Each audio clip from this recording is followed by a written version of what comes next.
Nous passons à une question de notre collègue Madame Hélène Conway-Mouret à Monsieur le secrétaire d'État chargé du commerce extérieur.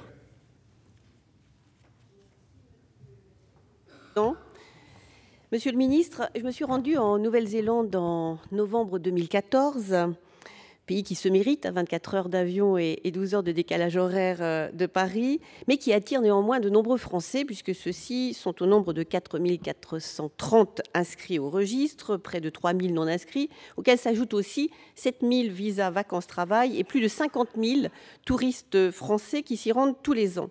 Alors ma mission était de rencontrer la communauté française et les conseillers consulaires qui les représentent. Je suis donc allée naturellement à Auckland, où ils se trouvent, et non à Wellington, où se trouve notre ambassade et notre consulat, mais où seulement 800 Français résident. Auckland est la capitale économique qui a enregistré une hausse de 14% de ses inscrits par rapport à décembre 2013. D'autre part, cette ville, par son attractivité économique, est bien la porte d'entrée des autres diasporas et des communautés du bassin Pacifique Sud qui désirent se rendre en France ou se déplacer dans nos territoires français de Polynésie ou de Nouvelle-Calédonie. Or, aujourd'hui, tous doivent se rendre à Wellington afin d'y faire établir leur demande de passeport, faute de tournées consulaires et sa valise itinéra suffisamment fréquente. Il en va de même pour l'établissement des visas pour les étrangers. En effet, le consul honoraire qui réside à Auckland n'a malheureusement pas les compétences nécessaires pour les délivrer. Dans ces conditions, Monsieur le ministre, n'est-il pas possible de redéployer dans cette région, et en particulier vers la ville d'Auckland, qui couvrirait ainsi l'île du Nord, une antenne consulaire dont la France a besoin? Besoin pour nos compatriotes qui y résident, besoin pour nos compatriotes qui y passent avant de poursuivre leur déplacement en Océanie, besoin enfin pour les étrangers qui désirent se rendre en France, et en particulier dans les territoires français tout proches. J'ajoute que cette création, compte tenu du coût des visas, permettrait de générer des recettes là où nous pensons faire des économies, en privant notre poste d'une présence dont il a besoin. Je vous remercie pour votre réponse, Monsieur le ministre. La parole est à Monsieur le ministre Mathias Fekl. Merci, Monsieur le Président.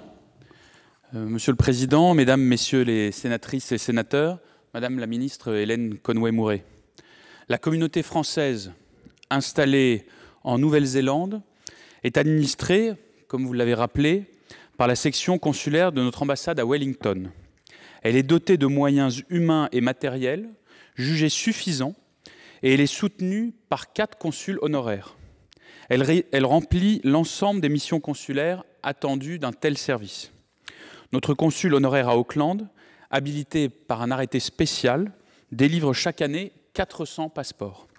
Les demandes sont souvent recueillies lors des missions accomplies par nos agents basés à Wellington, équipés de la fameuse valise itinéra qui, comme vous le savez bien, permet des tournées consulaires et permet d'assurer le service public au plus près des besoins.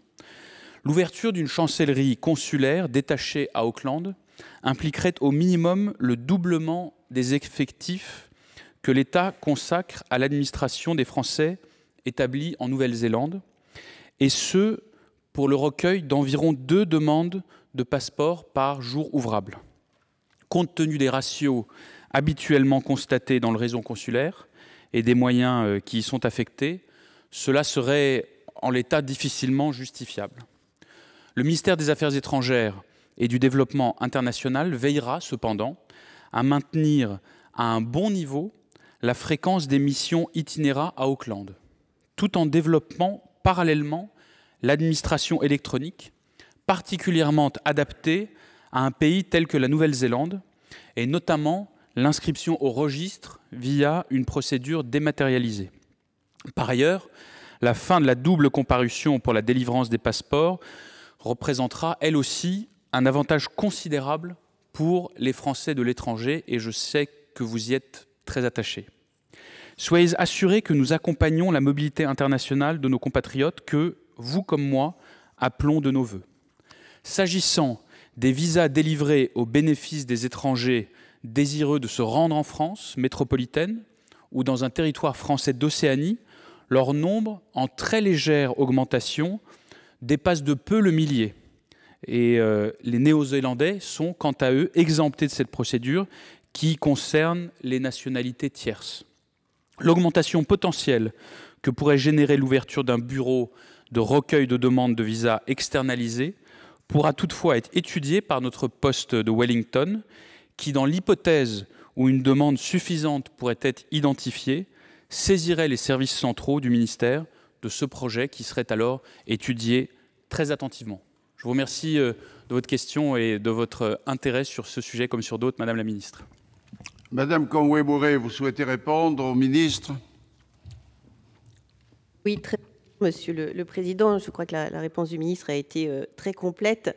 J'entends vos arguments, Monsieur le ministre. En même temps, je pensais plutôt à un redéploiement plutôt qu'une création nouvelle. Je sais très bien que nous sommes engagés dans un processus d'économie et donc de suppression de postes et non pas d'augmentation. Donc je pensais plutôt à un redéploiement parce qu'il y a 800 inscrits à Wellington, il y en a près de 2000 à Auckland.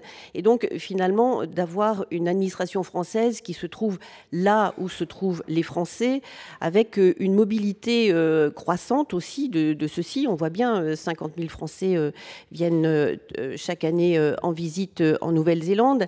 Et donc finalement, d'avoir une présence de notre administration là où se passent les choses. D'autre part, il y a énormément d'étrangers qui souhaitent aller dans les territoires français qui sont tout proches, qu'il ne faut certainement pas oublier, et qui ont besoin de visas. Et c'est à cela que je pensais. Je pense qu'une présence de l'administration française boosterait justement le nombre de visas qui pourraient être délivrés.